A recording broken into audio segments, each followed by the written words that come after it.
Once upon a time, there was a boy who dreamed of flying. Not to get from one place to another, but to look at the world from a different vantage point.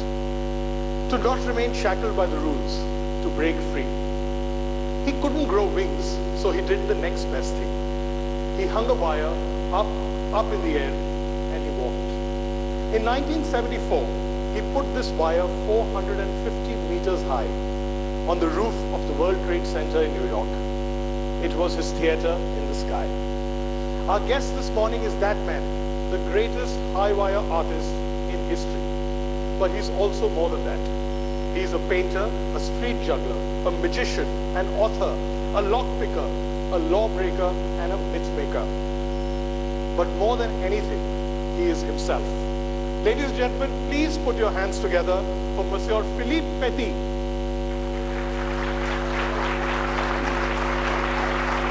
Hey, how are you? Welcome to Thank you. Today Conclave. Oh, it's nice to be here. First time in India. Oh, that's lovely. We hope you keep coming back. Oh, certainly. I hope this is your last question. Oh, I have a surprise before we really get into our conversation. The most asked question is, how could you be on the edge of the building and put your 2 feet on the wire and start walking? What was in your head and how is that possible?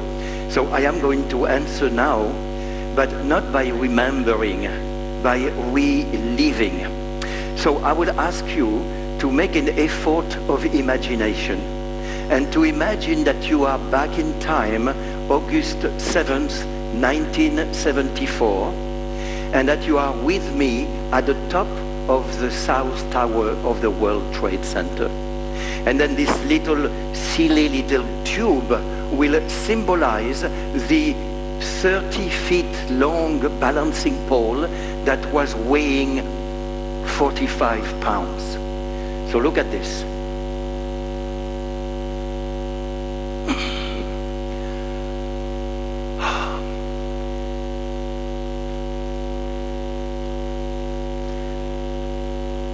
All of a sudden, the density in the air is no longer the same.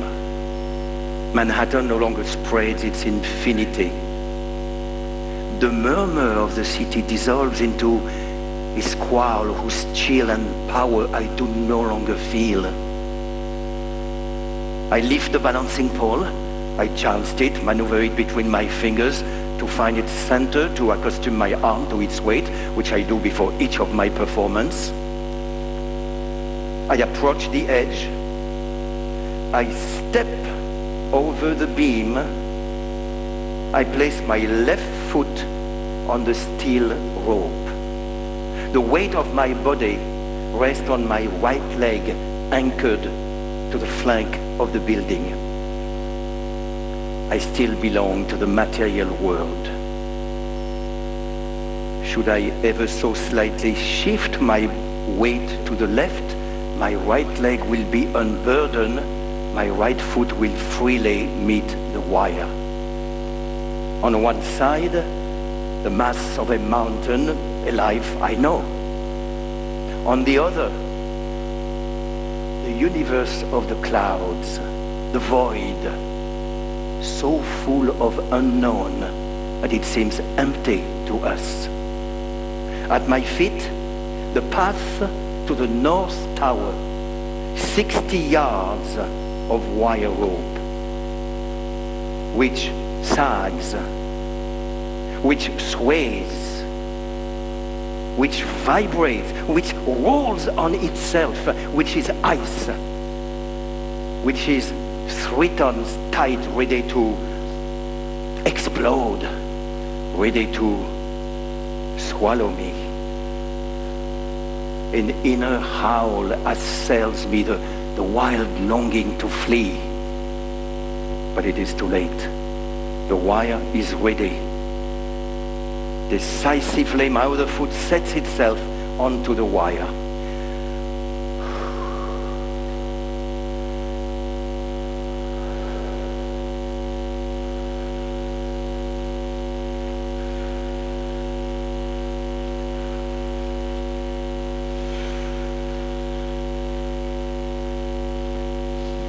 Okay, so that was just a taste, a little taste of what was happening. Philip, you started your career or your journey. Yes, I'm glad you say that because I don't like the word career, profession. It's a life, you know. Sorry. Yes, no, absolutely. As a person who would be on the streets of Paris, you used to ride your unicycle all around and you would do street juggling. How did that come to you? What was the reason for going down that path? Well, actually, I started my performing life as a kid doing magic. I learned magic by myself. But then I discovered juggling, and what brought me to the streets, I think it was rebellion. Is nobody wanted to hire me as a teenager magician, juggler, and then wire worker. Because I was too original. I was not using the costume and the music of the show business, another term that I never use. So I started juggling in the streets, and I felt completely free, and I created a silent comic character, and I still do it today. You know, your Twitter profile says that you've been arrested more than 500 times. Oh, you cannot believe what you found in Twitter. It's all lies. It's your profile. Yes, actually, I don't count anymore, but I am, in a silly way, I am proud of having been arrested more than 500 times, mostly for street juggling and for illegal wire working, yeah. So where did this streak come from? Did it come from the fact that your father, and tell me if I'm wrong, was in a prisoner of war camp and he broke out of there by tunneling through it? Is that correct? Well, that's an act of rebellion and imagination and endurance, not necessarily an act of a poet, but my father was also a poet and a flyer, a pilot. So I'm sure I inherited little genes there. But no, the street was my answer to feel free when I was discovering a society that teaches you to behave, to belong, to not be free. But before that, in my magic, I was also, a free performer, little kid, you know. So what pulled you towards the wire? Why not stay with juggling? Why not just remain only do magic? Magic brought me to juggling. Juggling brought me to the high wire because I was going to the theater, the variety, the musical, the circus, to see more magicians and more jugglers. And one day I saw, oh no, actually the story is more beautiful. I didn't see, I heard. Some people say, you know, there is a troupe of wire workers. And I say, what's that? I say, well, men and women that walk on thin air. Sometimes you don't even see the wire. So I thought, well, I am a wire worker because all my childhood I climbed trees, I put little ropes, you know, I rappel down, I am a man of the air and a man of ropes. So that's how it naturally, everything in my life is natural. I didn't take a long list of professions and say, okay, dentist, engineer, oh, wire worker. No, I didn't do that. It's life who brought me where I am. So when you started, how many times did you fall? Another word I don't use because I have no use for it. You don't fall, or I don't fall. It's too dangerous to fall. I want to get to live to be very old. So anyway, no, when I practice, when I learn by myself without teachers, the wire, the rope first, was between two trees, maybe like that. So I would not fall. This is stupid to fall. I would decide, oh, I am losing my balance. I feel it's lost, I cannot retrieve it, so I turn and I jump. And if it's a little bit high later, I will jump and roll, you know, to not hurt myself. But falling is a very bad idea. How did you keep raising the bar? How long did it take for you to reach a point where it could be dangerous? I hate sport metaphors. To raise the bar, yeah. Well, no, I know. It was not in my blood to, I'm going to use your sport metaphor, to raise the bar, to challenge, to try to compete. I know we live in a world of competition, the business, the sport, everything is to try to be better than the neighbor and faster, higher. And my world, while walking, before I entered into it, was made of that. The greatest wire walker, the most dangerous, the highest pyramid, the more somersault. And somehow the poet in me So in a way, I was lucky not to be born in the circus. Rebel against all that. What I was interested when I was on the wire was not to make the people frightened, but to be so elegant and so natural on the wire like a bird that people will witness a miracle and they will be inspired rather than afraid or, astonished, So the technical prowess, look at that, I'm doing something that none of you can do, never interested me.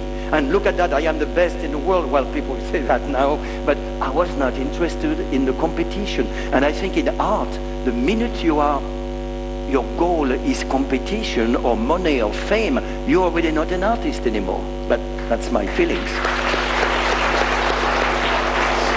But once you started walking the wire, you weren't happy with just that. You wanted to walk it everywhere. I'm really places. happy. No, in different places. You were not that I can do this. You wanted to do it at different locations. Why was this? Why was this need? Well, again, it was my personality. I became a young wire walker by 16 years old, and I had a strange costume. I was wearing all black. I had strange music for the circus. It was classical, piano and trumpet. So nobody, impresario in the circus wanted to hire me. And I was not into making the people applaud or competing. And, now you're going to see something unique in the world. It cost many people their lives. And that was not me. I was a very different person. So I didn't belong. So to impose myself, but again, it was not really, it was an intuition, was not conscious. I started looking at beautiful places that I think need a wire, and I started thinking of putting a wire without permission. So the few walks without permission I did in France were completely unknown. I would sneak in for an art exhibit, or I did a few beautiful places like the Grand Palais, the Palais des Sports. Nobody heard of those until I put my rope between the towers of Notre Dame. And then suddenly, and again, I didn't care, I didn't want that, but suddenly I was in the front page all over the world, and they called me le funambule de Notre Dame, the wire walker of Our Lady.